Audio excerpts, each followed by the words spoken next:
Bei dem, was ich mit dir gemacht habe, habe ich das Gefühl, es ist so alles. Es ist mit dem Körper, auch mit dem Kopf. Ich musste überlegen und nachdenken.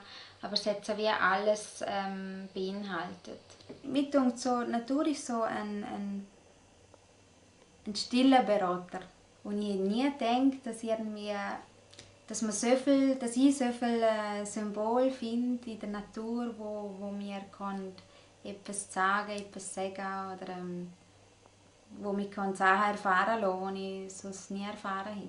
Ich habe einfach Bilder, wo ich immer wieder, wenn ich das Gefühl habe, ich gehe wieder so in altes Zeug oder in alte Muster oder etwas, wo ich merke, wo ich wieder anstand, habe ich einfach so immer noch die 24 Stunden mit dir, wo ich ganz viele Bilder habe, wo ich wieder herholen kann und wo ich wieder weiss, so, wo ich hinschauen muss oder wo ich hinlaufen kann und darf. Ich habe eigentlich immer erwartet, dass irgendwann die Bilder verschwimmen und dass die Bilder nicht mehr die Kraft haben oder nicht mehr die Aussagekraft, die sie mal hatten. Aber bis jetzt haben sie es immer noch.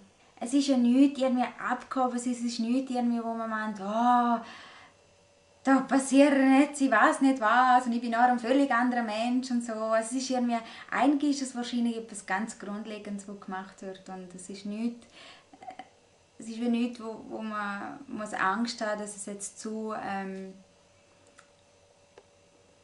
luftig oder zu weit weg ist oder zu abgehoben oder dass man das gerne greifen kann. Alles anlangen, in der Natur kann man alles anlangen. Also ich habe auch vielleicht einen kurzen Moment gedacht, was tue ich da? Komm, ich kehre wieder um. Ich gehe heim.